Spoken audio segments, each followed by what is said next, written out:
Hello friends, good morning. എല്ലാവർക്കും മഹാലക്ഷ്മി സീരിയലിൻ്റെ ഇന്നത്തെ എപ്പിസോഡിൻ്റെ റിവ്യൂയിലേക്ക് സ്വാഗതം. അങ്ങനെ കരുണയ്ക്കും അവളുടെ വയറ്റിൽ കിടക്കുന്ന കുഞ്ഞിനും ഒന്നും സംഭവിക്കരുതേ എന്ന് പറഞ്ഞ് വിഷമിച്ചുകൊണ്ട് പ്രതാപനും ഉണ്ണിയും ICUവിന് മുന്നിൽ സങ്കടപ്പെട്ട് നിൽക്കുന്നു. ഇതേ സമയം നഴ്സ് വരുമ്പോൾ എന്തായി സിസ്റ്റർ എന്ന് പ്രതാപൻ ചോദിക്കുമ്പോൾ ഡോക്ടർ നോക്കിക്കൊണ്ടിരിക്കുകയാണെന്ന് പറയുന്നുണ്ട് കേട്ടോ പ്രതാപൻ. ഇതേ സമയം മുത്തശ്ശി പ്രതാപനെ വിളിക്കുമ്പോൾ മോള് ICUവിലാണെന്നും ഡോക്ടർ ഇതുവരെ ഒന്നും പറഞ്ഞിട്ടില്ല എന്നും മുത്തശ്ശിയോട് പറയുന്നുണ്ട് പ്രതാപൻ. അല്പസമയത്തിനുള്ളിൽ ഡോക്ടർ ICUവിൽ നിന്നും വരുന്നു. അപ്പോൾ എന്തായി ഡോക്ടർ എന്ന് പ്രതാപൻ ചോദിക്കുമ്പോൾ ഇനി കുഞ്ഞിനെ പറ്റി ആലോചിച്ച് വിഷമിക്കേണ്ട എന്നും അമ്മയുടെ ജീവനെങ്കിലും നിലനിർത്താൻ നോക്കുകയാണ് ഞങ്ങൾ. ആ കുട്ടി ഇപ്പോൾ വെന്റിലേറ്ററിലാണെന്നും ഇനി ഞങ്ങളെക്കൊണ്ടാവുന്ന വിധം എല്ലാം ചെയ്യുന്നുണ്ട്. ഇനി മുകളിലിരിക്കുന്ന ആൾക്ക് മാത്രമേ എന്തെങ്കിലും അത്ഭുതങ്ങൾ പ്രവർത്തിക്കാൻ കഴിയൂ എന്നുള്ള ഒരു നടുക്കുന്ന സത്യം ഉണ്ണിയെയും പ്രതാപനെയും ഡോക്ടർ അറിയിക്കുന്നുണ്ട്. അത് കേട്ട് തകർന്ന് തരിപ്പണാവുന്നുണ്ട് പ്രതാപനും ഉണ്ണിയും. പ്രതാപനാണെങ്കിൽ അവിടെ ഇരുന്ന് സമനില തെറ്റിയ പോലെ പൊട്ടിക്കരയൊക്കെ ചെയ്യുന്നുണ്ട്. ഒന്നും പറയാറായിട്ടില്ല എന്നും ആ കുട്ടി ഇപ്പോൾ ഒബ്സർവേഷനിലാണ്. 24 മണിക്കൂർ കഴിഞ്ഞ് എന്തെങ്കിലും പറയാൻ കഴിയൂ എന്നും ഡോക്ടർ വീണ്ടും പ്രതാപനെ അറിയിക്കുന്നുണ്ട്. ഇതേ സമയം തന്നെയാണ് കേട്ടോ പ്രതാപനെ മുത്തശ്ശി വിളിക്കുന്നത്. എന്നിട്ട് എന്തായി പ്രതാപ, മോൾക്ക് കുഴപ്പമൊന്നും ഇല്ലല്ലോ എന്നെല്ലാം മുത്തശ്ശി ചോദിക്കുമ്പോൾ ഡോക്ടർ പറഞ്ഞ കാര്യങ്ങളെല്ലാം പ്രതാപൻ മുത്തശ്ശിയെ അറിയിക്കുന്നുണ്ട്. അത് കേട്ട് ചങ്ക് പൊട്ടുന്ന പോലെ കരഞ്ഞു നിലവിളിക്കുകയാണ് മുത്തശ്ശി.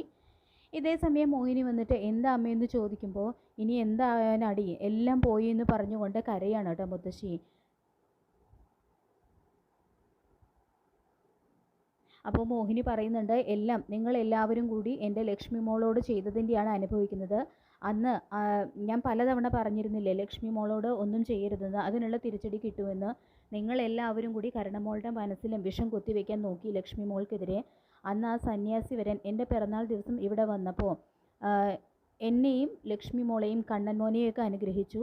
കരുണമോള് അമ്മയാകാൻ തയ്യാറെടുക്കുകയാണെന്നും അതുകൊണ്ട് മോളെ കൂടി അനുഗ്രഹിക്കണമെന്ന് ഞാൻ അദ്ദേഹത്തോട് പറഞ്ഞിരുന്നു. പക്ഷേ അമ്മയാകാൻ യോഗ്യതയില്ലാത്തവരെ അനുഗ്രഹിക്കാൻ കഴിയില്ല എന്നും അത് ഞങ്ങൾക്ക് തിരിച്ചടിയാകുമെന്നാണ് അദ്ദേഹം പറഞ്ഞത് എന്നുള്ള കാര്യങ്ങളെല്ലാം മുത്തശ്ശിയോടായിട്ട് മോഹിനി പറയുന്നുണ്ട്. അപ്പോൾ എന്താടി മോഹിനി നീ പറയുന്നതെന്ന് ചോദിക്കുമ്പോൾ മോഹിനിയാണെങ്കിൽ അന്നത്തെ കാര്യങ്ങളെല്ലാം മുത്തശ്ശിയോട് പറയുന്നുണ്ട് കേട്ടോ. അപ്പോൾ അതിൽ നിന്ന് തന്നെ വിഷപായസം കഴിച്ചത് കരുണയാണ് എന്നുള്ള ഒരു ഞെട്ടിക്കുന്ന സത്യം മുത്തശ്ശി തിരിച്ചറിയുന്നുണ്ട്. ഇതേ സമയം പ്രതാപനാണെങ്കിൽ പൊട്ടിക്കരഞ്ഞുകൊണ്ട് ഉണ്ണിയോട് പറയുന്നുണ്ട്, എൻ്റെ മോളുടെ സന്തോഷം കാണാൻ വേണ്ടിയിട്ടാണ് എല്ലാം ചെയ്തത്. എന്നിട്ടിപ്പോൾ എൻ്റെ മോള് മരണത്തോട് മല്ലിട്ട് കിടക്കുന്നു. ഞാനിത് എങ്ങനെ സഹിക്കുന്നു പറയുമ്പോൾ ഞാൻ അന്നേ കരുണയോട് പറഞ്ഞതാണ് അവരോട് എന്തെങ്കിലും ചെയ്യുന്നതെങ്കിൽ അത് സൂക്ഷിച്ചു വേണമെന്ന്. അവർ ശരിക്കും ദൈവത്തിൻ്റെ അവതാരമാണെന്നാണ് ഇപ്പോൾ എനിക്ക് തോന്നുന്നതെന്ന് പറയുന്നുണ്ട് കേട്ടോ ഉണ്ണി. ഇതേ സമയം മുത്തശ്ശിയാണെങ്കിൽ വീണ്ടും പ്രതാപനെ വിളിക്കുന്നുണ്ട്. എടാ പ്രതാപ, അന്ന് ഫ്രിഡ്ജിൽ നിന്നും മോളെടുത്ത് കുടിച്ചത് വിഷം കലർന്ന പായസമായിരുന്നു. കണ്ണനും മഹാലക്ഷ്മിയും കുടിച്ചത് വിഷം ചേർക്കാത്ത പായസവും എന്ന് പറയുമ്പോൾ അമ്മ എന്തൊക്കെയാണ് പറയുന്നതെന്ന് പ്രതാപൻ ഞെട്ടലോട് ചോദിക്കുമ്പോൾ അതേ പ്രതാപ എന്ന് പറഞ്ഞുകൊണ്ട് മോഹിനി പറഞ്ഞ കാര്യങ്ങളെല്ലാം മുത്തശ്ശി പ്രതാപനെ അറിയിക്കുന്നു. അപ്പോൾ എല്ലാം കേട്ട് ഷോക്കാവുന്നുണ്ടോ പ്രതാപൻ. നമ്മൾ പറമ്പിലേക്ക് മാറി എന്ന സമയത്താണ് ഇവിടെ എല്ലാം സംഭവിച്ചത് എന്ന് മുത്തശ്ശി പറയുമ്പോൾ അപ്പോൾ ദൈവമായിട്ട് തന്നെ അവളെ നേരിട്ടെത്തി രക്ഷിച്ചതായിരുന്നു എന്നുള്ള കാര്യം പ്രതാപൻ മനസ്സിലാകുന്നു. ശേഷം എന്താ മുത്തശ്ശി പറഞ്ഞതെന്ന് ഉണ്ണി ചോദിക്കുമ്പോൾ ഇത്തവണയും നമ്മൾ തോറ്റു ഉണ്ണി മോനെ. തോറ്റു എന്ന് മാത്രമല്ല, കിട്ടാവുന്നതിൽ വെച്ച് ഏറ്റവും വലിയ തിരിച്ചടിയാണ് നമുക്ക് കിട്ടിയിരിക്കുന്നത്. അന്ന് വിഷം ചേർത്ത പായസം കുടിച്ചത് കരുണമോളാണെന്ന് ഉണ്ണിയോടും പ്രതാപൻ പറയുന്നുണ്ട്. അവൾക്ക് ചുറ്റും എന്തോ ഒരു ദൈവിക വലയുണ്ട്. അതാണ് നമ്മൾ എന്തൊക്കെ അവൾക്കെതിരെ പ്ലാൻ ചെയ്താലും അത് നമുക്കെതിരായിട്ട് വരുന്നത് എന്ന് പറഞ്ഞുകൊണ്ട് പ്രതാപൻ പൊട്ടിക്കരയാണ് കേട്ടോ ചെയ്യുന്നത്. പിന്നീട് കാണിക്കുന്നത് മഞ്ജു ആണെങ്കിൽ സാഗറിനെ രക്ഷപ്പെടുത്താനുള്ള ഒരു അവസാന ശ്രമം എന്നോണം കണ്ണനെ കാണാനായിട്ട് കമലേശ്വരത്ത് എത്തുന്നു. തുടർന്ന് കണ്ണേട്ടന് മാത്രമേ ഇനി രക്ഷിക്കാൻ കഴിയൂ എന്ന് പറഞ്ഞുകൊണ്ട് മഞ്ജു പൊട്ടിക്കരയുമ്പോൾ എന്താ മഞ്ജു ഉണ്ടായത്, നീ കരയാതെ കാര്യം പറയാൻ മഹി ആവശ്യപ്പെടുമ്പോൾ സാഗരേട്ടനെ ഇപ്പോൾ ജയിലിലാണെന്നും ഇനി കണ്ണേട്ടൻ വിചാരിച്ചാൽ മാത്രമേ സാഗരേട്ടനെ രക്ഷിക്കാൻ കഴിയൂ എന്നെല്ലാം മഞ്ജു പൊട്ടിക്കരഞ്ഞുകൊണ്ട് പറയുമ്പോൾ നീ ഒന്നും പറയണ്ട, ഇറങ്ങിപ്പോയാൽ മതി. നാട്ടുകാരുടെ മുന്നിൽ ഞങ്ങളുടെ മുഖത്ത് കരിവാരി തേച്ചവളാണ് നീ.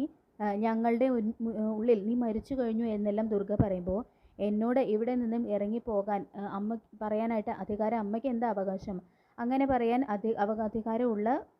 അധികാരമുള്ളത് കണ്ണേട്ടനും ഏട്ടത്തിക്കും മാത്രമേ ഉള്ളൂ എന്നും ദുർഗയ്ക്ക് നല്ല മറുപടി കൊടുത്തുകൊണ്ട് മഞ്ജു പറയുന്നുണ്ട്. ഇതേ സമയം കണ്ണൻ പറയുന്നുണ്ട്, മഞ്ജു നീ ഇവിടെ നിന്ന് ഇങ്ങനെ കരഞ്ഞതുകൊണ്ട് ഒരു പ്രയോജനവും ഇല്ല. സാഗറിൽ നിന്നും നിനക്ക് ഇങ്ങനെ ഒരു ചതി നേരിടേണ്ടി വരുമെന്ന് എനിക്കും ഇയാൾക്കും നേരത്തെ തന്നെ അറിയാമായിരുന്നു. അതുകൊണ്ട് നീ അവനെ ഉപേക്ഷിച്ച് ഇവിടേക്ക് തിരിച്ചു വരാൻ നോക്ക്. അവൻ പറയുന്ന പച്ചക്കള്ളങ്ങൾ കേട്ട് ഇനിയും അവന് വേണ്ടി നീ ഇങ്ങനെ കണ്ണീരൊഴുക്കിയിട്ട് ഒരു കാര്യവും ഇല്ല എന്ന് തീർത്ത് പറയുന്നുണ്ട് കേട്ടോ കണ്ണൻ. അങ്ങനെ കണ്ണനും കൂടി കൈയഴിയുന്നതോടുകൂടി മഞ്ജു ആണെങ്കിൽ തകർന്ന മനസ്സോടെ കമലേശ്വരത്തിൻ്റെ പടി ഇറങ്ങുന്നു. അങ്ങനെ മഞ്ജു പോയതിന് ശേഷം മഹിയാണെങ്കിൽ കണ്ണനോട് പറയുന്നുണ്ട്, മഞ്ജു ഇനി അവൾ എന്തെങ്കിലും അവിവേകം കാണിക്കുമോ എന്നെൻ്റെ പേടി. കണ്ണേട്ടൻ എന്തെങ്കിലും ചെയ്യണം.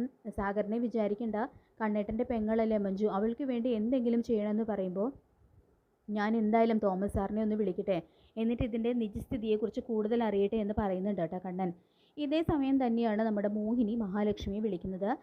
എന്നിട്ട് പൊട്ടിക്കരഞ്ഞുകൊണ്ട് മഹാലക്ഷ്മിയുടെ കാര്യങ്ങളെല്ലാം പറയുന്നുണ്ട് കേട്ടോ മോഹിനി. ദുർഗയാണെങ്കിലും കരുണയുടെ അവസ്ഥ അറിഞ്ഞ് പൊട്ടിക്കരഞ്ഞുകൊണ്ടിരിക്കുകയാണ്. അങ്ങനെ മഹാലക്ഷ്മിയോട് ചെയ്തതിനാണ് കരുണയ്ക്ക് ഈ തിരിച്ചടി കിട്ടിയിരിക്കുന്നത് എന്നുള്ള ഒരു ഞെട്ടിക്കുന്ന സത്യം ശത്രുക്കൾ ഒന്നടങ്കം മനസ്സിലാക്കുന്നു.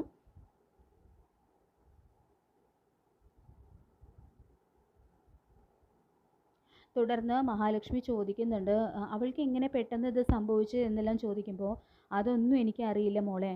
അന്ന് മോളോട് ഞാൻ പറഞ്ഞതാണ് ഫ്രിഡ്ജിൽ വെച്ച തണുത്ത പായസം ഒരുപാട് കഴിക്കരുതെന്ന്. അത് കൂട്ടാക്കാതെ മോൾ അത് മുഴുവൻ കുടിച്ചു തീർത്തു.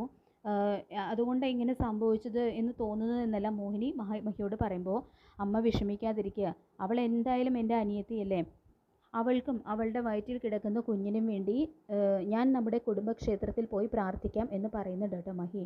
അങ്ങനെ മഹി കരുണയ്ക്ക് വേണ്ടിയിട്ട് അമ്പലത്തിൽ പോകാനായിട്ട് തുടങ്ങുന്നു. അപ്പോൾ കണ്ണൻ ചോദിക്കുന്നുണ്ട്, താൻ എന്തിനാ തൻ്റെ അനിയത്തിക്ക് വേണ്ടി പ്രാർത്ഥിക്കുന്നത്? തന്നെ ഏറ്റവും കൂടുതൽ ദ്രോഹിക്കാനായിട്ട് കൂട്ടുന്നത് തൻ്റെ അനിയത്തിയല്ലേ എന്ന് പറയുമ്പോൾ അങ്ങനെ എനിക്ക് ചിന്തിക്കാൻ പറ്റില്ല കണ്ണേട്ടാ. ഞാൻ അമ്പലത്തിൽ പോയി പ്രാർത്ഥിച്ച് കരുണയും കണ്ടിട്ടേ തിരിച്ചു വരൂ എന്ന് പറഞ്ഞുകൊണ്ട് മഹാലക്ഷ്മി അമ്പലത്തിലേക്ക് ചെല്ലുന്നുണ്ട്.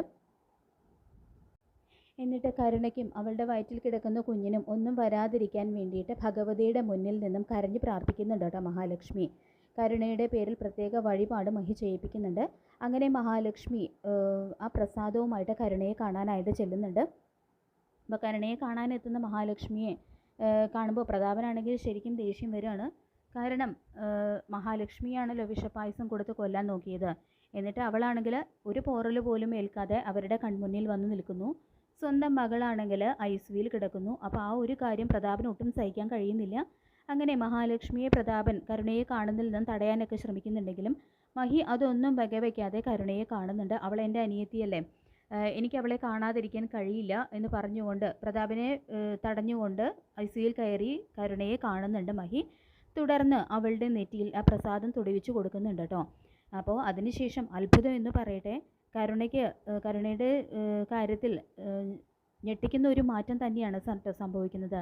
അതായത് മരിക്കുമെന്ന് ഡോക്ടർമാർ വിധി എഴുതിയ കരുണയ്ക്ക് ഒരു രണ്ടാം ജന്മം തന്നെയാണ് മഹിയുടെ ആ പ്രാർത്ഥനയിലൂടെ കിട്ടുന്നത്.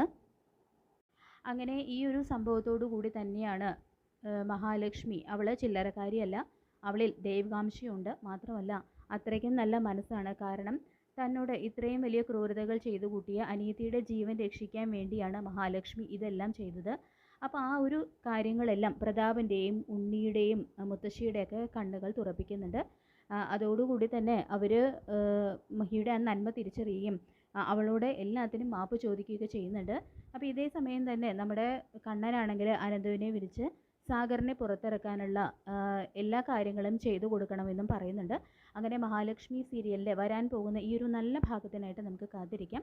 ഈ റിവ്യൂ ഇഷ്ടപ്പെട്ടെങ്കിൽ ലൈക്ക് ചെയ്യുക, ചാനൽ കൂടി ഒന്ന് സബ്സ്ക്രൈബ് ചെയ്ത് സപ്പോർട്ട് ചെയ്യുക. താങ്ക്